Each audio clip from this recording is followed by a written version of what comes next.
हाल ही में नई दिल्ली में प्रधानमंत्री की अध्यक्षता में एक अहम बैठक हुई और उसमें जिस योजना की सबसे ज्यादा तारीफ हुई वो थी उत्तर प्रदेश सरकार की शैक्षिक सुधार पहल प्रोजेक्ट अलंकार। प्रोजेक्ट अलंकार 1 अक्टूबर 2021 को शुरू हुआ। ये प्रोजेक्ट यूपी के 2441 सरकारी सेकेंडरी स्कूल को पूरी तरह बदलने का सपना लेकर आया, जिसका लक्ष्य इन स्कूलों में 35 टाइप की बेसिक फैसिलिटीज को पूरी तरह लागू करना था।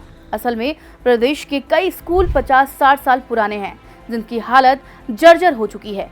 ऐसे में बेहतर इंफ्रास्ट्रक्चर के बिना गुणवत्तापूर्ण शिक्षा संभव नहीं। छात्रों की स्कूल में उपस्थिति बढ़ाने और पढ़ाई में रुचि बढ़ाए रखने के लिए सुंदर और सुरक्षित माहौल जरूरी है।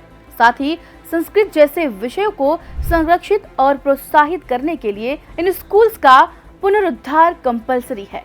यानी अब स्कूलों में नई और अच्छी क्लासरूम, आधुनिक विज्ञान और computer lab, library, smart classes, साफ पानी और स्वच्छ शौचालय और लड़कियों के लिए विशेष स्वच्छता सुविधाएं भी हैं। इस योजना के तहत 2 तरह के खास स्कूल भी बनाए जा रहे हैं। पहला, मुख्यमंत्री मॉडल स्कूल, प्राइमरी से लेकर के 12वीं तक।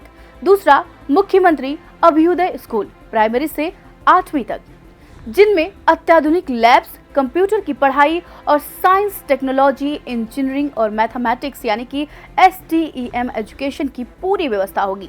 हर अभ्युदय स्कूल पर सरकार करीब 1.42 करोड़ रुपए खर्च कर रही है। लेकिन इस प्रोजेक्ट के तहत सिर्फ नए स्कूल ही नहीं, 7 जिलों के 141 संस्कृत विद्यालयों को भी आधुनिक बनाया जा रहा है, जिसके लिए 14.94 करोड़ रुपए की खास फंडिंग दी जा रही है। ये योजना में सिर्फ सरकार नहीं, इसमें ग्राम पंचायतें, नगर निकाय, CSR फंड और आम लोगों के स्वैच्छिक दान भाग ले रहे हैं। इसी के साथ हर जिलों में जिलाधिकारी की अध्यक्षता में एक निगरानी समिति बनी है और स्टेट एजुकेशन डायरेक्टर पूरे प्रोजेक्ट पर नजर रख रहे हैं। अब जरा इन सुधारों के इफेक्ट को भी देखिए। ASER रिपोर्ट 2024 बताती है कि 2022 से 2024 के बीच यूपी के सरकारी स्कूलों में नामांकन 23% बढ़ा। प्राइमरी स्कूलों में कक्षा 1 से 5 की उपस्थिति में 11.5% और अपर प्राइमरी स्कूलों 6 से 8 में 9.6% की बढ़त आई, जो देश में सबसे ज्यादा है। साथ ही लाइब्रेरी इस्तेमाल में 55% और लड़कियों के लिए शौचालय सुविधा में भी 54% का सुधार हुआ है। ये आंकड़े बताते हैं कि कैसे ये प्रोजेक्ट SDG 4 के लक्ष्य quality, inclusive and equitable education को जमीन पर उतार रहा है। साथ ही प्रोजेक्ट अलंकार को समग्र शिक्षा अभियान का पूरा समर्थन है। ये एक केंद्र प्रायोजित योजना है जो 2018-19 के बजट में शुरू की गई थी।